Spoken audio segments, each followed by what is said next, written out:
Olá, este é o CNN Money, o podcast que te ajuda a tomar as melhores decisões. Hoje é segunda-feira, 24 de outubro. Eu sou Thais Herédia, estou de volta para fazer companhia para minha parceira Priscila Yazbek. Estamos juntas aqui, deixando você muito bem informado do que é mais importante na economia no Brasil e no mundo.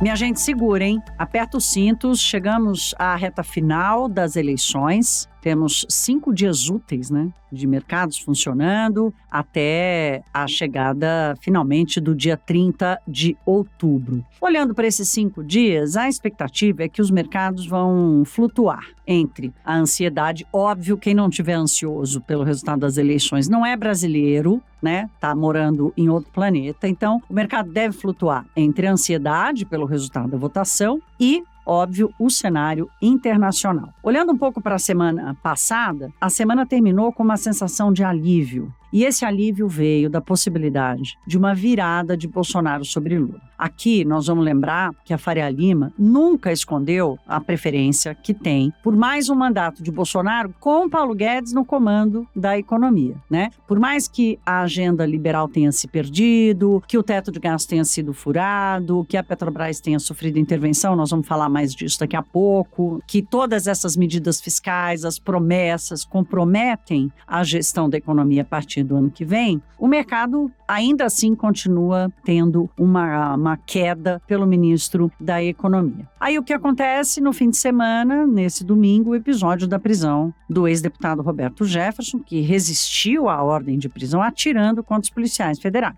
Todo mundo está acompanhando essa cobertura. E esse fato acabou acionando aí uma cautela sobre as repercussões na campanha do presidente. Com todo mundo que eu conversei ontem à noite, pessoal de mercado, tudo, a expectativa é que, olha, a princípio, o fato em si não deve gerar nenhuma reação no mercado, mas as repercussões na campanha ao longo dos próximos dias, como que o presidente vai, por exemplo, conseguir se afastar de Roberto Jefferson, isso tudo vai acabar influenciando ou não. Do outro lado, o ex-presidente Lula teve esse fim de semana aqui em São Paulo, na noite de ontem jantou com um novo grupo de empresários, nessa organização de empresários que não dão apoio ao presidente Bolsonaro, de dar espaço para o Lula conquistar voto. E aqui não é só voto na urna, não, é o voto de confiança também. Teve jantar ontem com empresários e com a turma que está cercando o ex-presidente Lula, os economistas que têm ajudado a fazer essa ponte. Gabriel Galípolo, por exemplo, que é ex-banqueiro, foi CEO do Banco Fator, organizou mais esse encontro, estava lá e, mais uma vez, o ex-presidente Lula tentando convencer o empresariado de que será responsável na condução da economia. Então, a abertura da semana, o impulso ainda é de algum alívio. Priscila vai falar daqui a pouco da expectativa para o que está acontecendo lá fora, mas o que me dizem do mercado é que o Brasil continua sendo barato e está entre os melhores ali na categoria dos países emergentes. No CNN Money de hoje, nós vamos tratar aqui também e vamos trazer já, logo nessa abertura, a participação do Sérgio Valli, porque a semana vai ser lotada de indicadores. Claro, começamos sempre a segunda-feira com o relatório Focus do BC,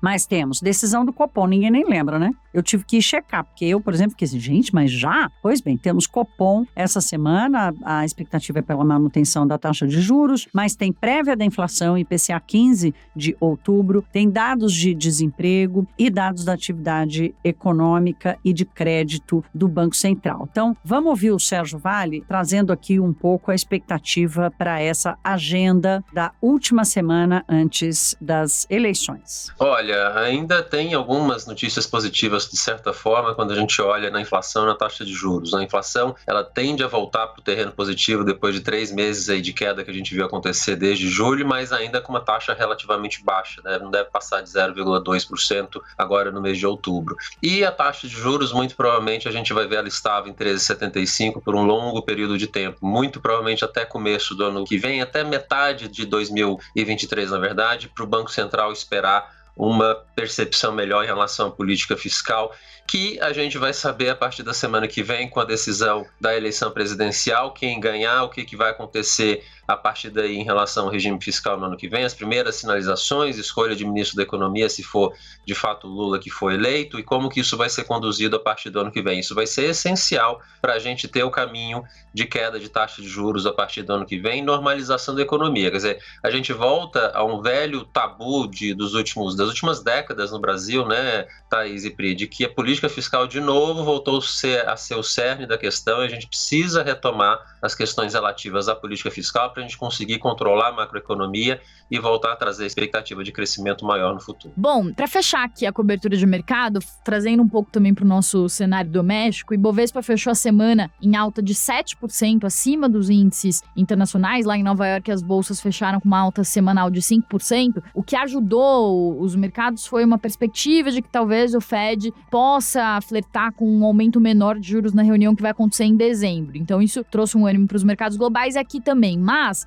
falando sobre o que aconteceu com o Ibovespa, o que pesou mesmo foi justamente a política, como a Thaís estava falando. Então, tem uma análise feita no mercado de que o mercado é muito curtoprazista. O mercado vê 2 palmos à sua frente. Então, o que acontece é que o mercado, ele olha o que pode acontecer de imediato, então está repercutindo as pesquisas, mostrando o Bolsonaro se aproximando de Lula, algumas pesquisas ali já mostrando os dois empatados. Então, isso trouxe uma perspectiva de que talvez Bolsonaro leve a eleição e ele, por ser considerado um candidato mais pró-privatização, menos intervencionista, ajudaria essas empresas. Banco do Brasil subiu bem, foi um dos destaques da semana. E a Petrobras, que foi outro destaque que a gente trouxe no CNN Money de hoje, fechou a sexta-feira no seu maior patamar da história, atingiu um valor de mercado de 520 bilhões de reais. Então, as ações, se a gente comparar com a mínima lá em 2020, as ações subiram quase 500% de lá para cá. Tudo isso puxado pelas notícias da política e por essa proximidade maior entre Lula e Bolsonaro. Qual que é a análise que a gente traz mais aprofundada aqui? Apesar dessa imagem, dessa visão curtoprazista do mercado, é importante também dizer que o governo Bolsonaro também fez intervenções na gestão da Petrobras, também teve uma política que não foi completamente liberal como era previsto antes, tanto que a gente ficou aqui meses e meses discutindo questão de troca de comando na Petrobras e tudo mais. Uma percepção que existe, que alguns analistas dizem, eu conversei com alguns estrategistas, é que como o ex-presidente Lula ele não definiu qual vai ser o ministro da economia dele, apesar de já ter comandado o país por 2 mandatos, então o mercado já sabe um pouco do que esperar, ele não deixou claro, apesar das aproximações que fez ao trazer Alckmin para a campanha, ao se aproximar de Meirelles, também dos pais do Plano Real, não se sabe exatamente qual que vai ser a política econômica de Lula. E de Bolsonaro, apesar de Bolsonaro também não ser muito claro nos detalhes da sua política econômica, como que vai ficar, por exemplo, a questão fiscal, como que vai ser revisto o teto de gastos. O ministro Paulo Guedes fala uma coisa, depois retira o que disse, porque eles não querem dar detalhes nesse momento, porque isso pode fazer eles perderem votos. Apesar dos 2 candidatos, então, não serem muito claros no que vão fazer em termos de política econômica, fato é que existe uma incerteza maior em relação a um governo Lula. Tanto porque um governo Lula seria um governo mais à esquerda, quanto pelo fato de que ele não disse nem quem vai ser o ministro da economia e também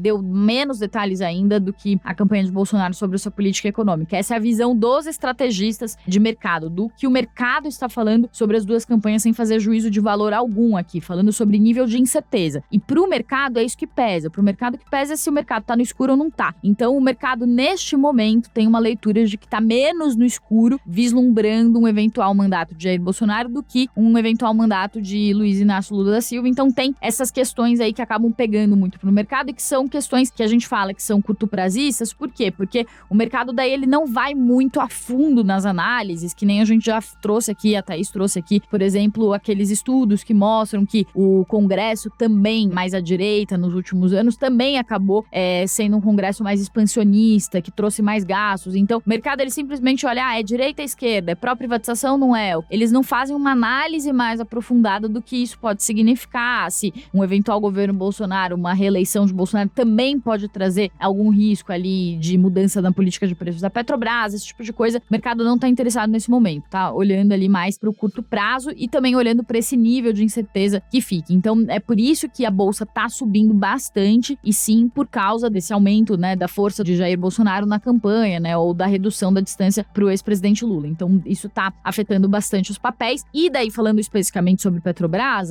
a empresa bateu o maior patamar da história, não só por uma questão política, porque todas as estatais estão subindo juntos, mas também porque o petróleo subiu, então isso impulsionou todas as petrolíferas e ajudou também a Petrobras a subir bastante durante a semana. E a gente conversou sobre esse assunto com o nosso comentarista de economia, Sérgio Vale, para perguntar justamente para ele qual que é a percepção que ele tem sobre como o mercado está enxergando esses movimentos e por que a bolsa está subindo tanto, quais são exatamente as razões que estão fazendo politicamente o mercado repercutir positivamente esse avanço de Bolsonaro nas pesquisas. Vamos ouvir. A gente precisa aguardar, de fato, o resultado da eleição, Thaís, mas o mercado, de fato, olha essa questão da Petrobras com preocupação, mas eu acho que precisa ter um pouco de cuidado, de fato, como você lembrou no bloco anterior, que o governo Bolsonaro, nos últimos 2 anos, insistentemente tentou intervir na Petrobras e conseguiu, de fato, né? Trocas de presidente, tentativa de manter preços mais baixos e acabou conseguindo, no final, via a própria queda de preço do barril lá fora, corte de impostos, mas também uma política mais amigável da Petrobras ao longo dos últimos meses. Isso lembra um pouco o que a gente viu acontecer em 2014 na eleição entre Dilma e Aécio, que foi muito disputada também em outubro daquele ano. Toda vez que o Aécio passava, a Petrobras via, a hora que a Dilma voltava para cima, para frente, a Petrobras caía, mas ali havia um processo muito intenso de intervenção real da Dilma durante anos na Petrobras e que o mercado de fato apostava que com a Aécio poderia ter um mercado totalmente diferente, né, uma atuação totalmente diferente da Petrobras.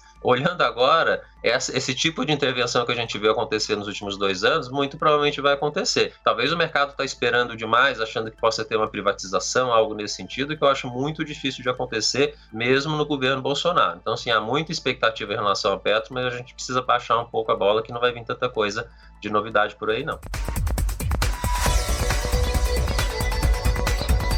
Turma, vamos atravessar o planeta, vamos falar um pouco sobre a economia chinesa, que afinal de contas, o que acontece por lá afeta o mundo todo, né? A locomotiva do mundo, quando ela desacelera, nós temos ali, fazemos parte desse enorme comboio da economia internacional, bem lá para trás, na fila, a gente sente isso também, até porque a China é o nosso principal parceiro comercial. Pois bem, com uma semana de atraso, o governo chinês publicou os indicadores da economia do terceiro trimestre. Esse atraso se deu em função do Congresso do Partido Comunista, que confirmou um terceiro mandato a Xi Jinping. Priscila vai falar um pouco mais sobre isso daqui a pouquinho. Eu vou aqui dividir com vocês os dados, porque os dados eles são preocupantes, porque eles revelam que a mudança de modelo de crescimento da China, baseada no consumo interno, no mercado imobiliário forte, acabou se revertendo numa grande pedra no caminho ou num obstáculo que impõe uma fragilidade grande à economia chinesa. No terceiro trimestre, a China cresceu 3,9%.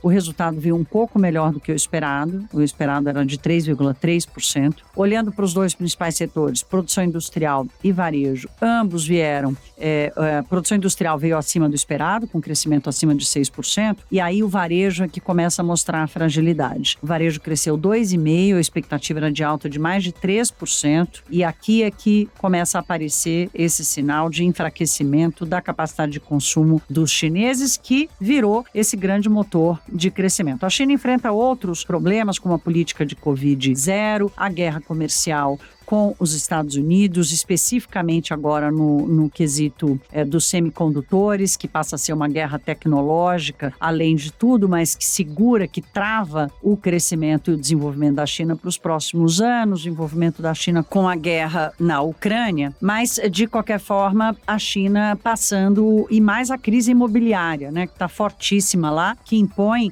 uma cautela enorme sobre o sistema financeiro, o sistema de crédito, tudo isso. Olhando para a balança comercial, as exportações na China estão indo bem, foram melhores do que o esperado, quase 6% de alta. Agora, as importações, que aí sim são um termômetro também importante para medir a demanda interna, ficaram perto de 0,3%, a expectativa era de uma alta de 1%. Portanto, está aí colocado o desafio para esse terceiro mandato de Xi Jinping, diante de uma economia que vai ter certamente o pior crescimento em 40 anos, descontando, claro, o ano da pandemia, em que o mundo inteiro perdeu o PIB perdeu crescimento, mas olhando para o desenvolvimento da China nesses últimos 40 anos, há uma mudança em curso e essa mudança já está cobrando o seu preço com um crescimento ali na casa dos 3% para esse ano, um pouco acima de 3% para este ano. Bom, falando especificamente sobre o resultado das bolsas, Xangai caiu mais de 2% e Hong Kong caiu mais de 6%, fechou com a sua maior queda diária desde 2008,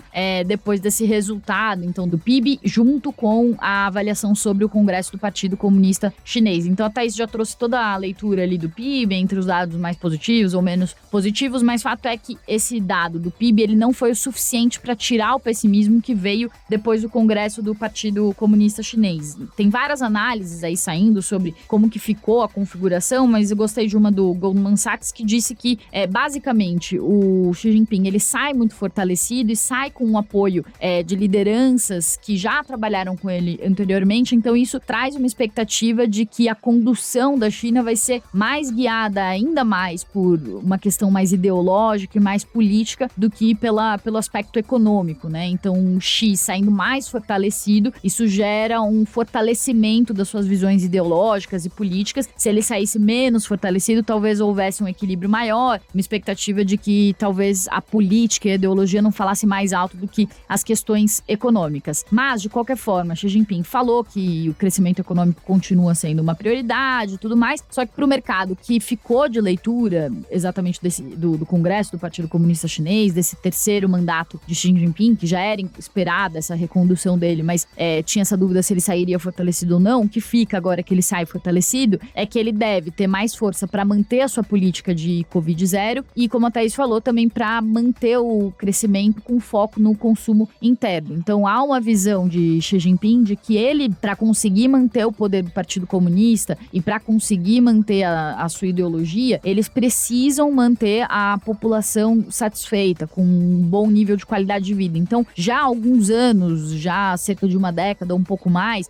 Xi Jinping vem implementando, desde quando ele assumiu o mandato, mas até um pouco antes, o Partido Comunista Chinês, ele já vem implementando essa ideia de que o consumo tem que ser voltado para a população interna, para que não haja questionamentos sobre os ideais e sobre os projetos do Partido Comunista Chinês. Então, a população satisfeita, ela não questiona o que o Partido Comunista Chinês está fazendo. Então, eles, com isso, voltaram muito da sua economia para o consumo interno. Isso também trouxe um reflexo de uma desaceleração da economia que já vinha de antes desse cenário de pandemia e também de guerra na Ucrânia, que também está afetando muitos preços no mundo todo, trazendo uma desaceleração global. E essa questão da política de Covid-0 continua afetando bastante as ações, hoje também anunciadas novas restrições, e além disso também a questão das restrições de exportação de tecnologia dos Estados Unidos para a China. Então é por isso que também o índice de Hang Seng, né, de Hong Kong, caiu bem mais que Xangai. Xangai caiu 2%, né, os índices andam meio de lado por lá, mas Hong Kong com uma queda aí maior ainda, porque é um índice muito baseado em ações de tecnologia que estão sofrendo diretamente com essa questão de guerra comercial entre China e Estados Unidos e tudo mais. E aí, só para finalizar aqui a questão dos mercados globais, é importante falar também que a semana eu já adiantei um pouco, mas é importante reforçar isso, que semana passada terminou com uma reportagem do Wall Street Journal dizendo que membros do Fed estariam discutindo talvez um início de uma redução do ritmo de aumento dos juros nos Estados Unidos. Ou seja, os juros continuam subindo, a expectativa é de uma alta de 0,75 ponto percentual dos juros na reunião de novembro, mas para dezembro começou a surgir uma aposta, o mercado começou a contabilizar ali nas suas precificações, talvez uma chance de que os juros subam menos, subam 0,50 ou meio ponto percentual na reunião de dezembro. Então,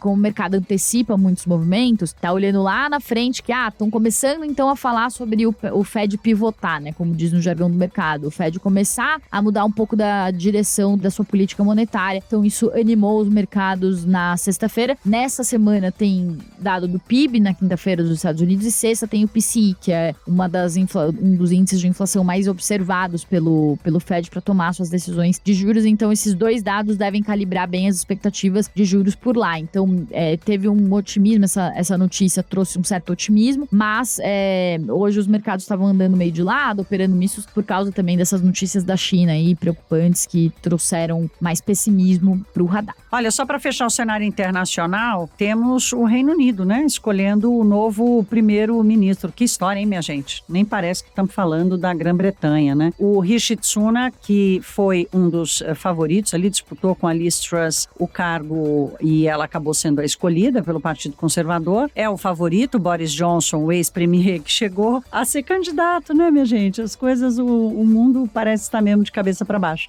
Anunciou ontem que desistiria da disputa, portanto, o Sunak assume a liderança dessa disputa. Há uma possibilidade, que não é a mais provável, da decisão ser tomada ainda hoje, ainda nesta segunda-feira. Vamos aguardar para entender o que vai acontecer. O Sunak sempre foi o preferido do mercado e desde que o ministro da Economia, o Jeremy Hunt, assumiu e acabou abortando aquele plano maluco da Liz Truss, que colocou o Reino Unido ali na beira de um abismo fiscal e de crise de confiança, com perda da moeda e tudo mais, deu uma estabilizada na situação, mas ainda assim a situação lá, o ambiente lá ainda é de bastante fragilidade e cautela. Portanto, vamos acompanhar o desdobramento da escolha do Partido Conservador e ver quem será o 5º primeiro-ministro da Grã-Bretanha em 4 anos, nunca antes na história daquele país. O CNN Money fica por aqui, a gente deseja a vocês uma ótima semana, amanhã tem mais, até lá, se cuidem, um beijo. Tchau!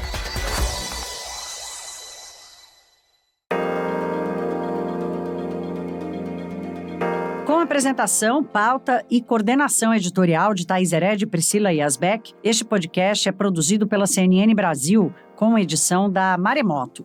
Produção, Larissa Coelho e Fabrício Julião. Edição e sonorização, Felipe Gomes. Coordenação técnica, Paula Weinberg e Felipe Gomes. Coordenação de produto, Verônica Schneider.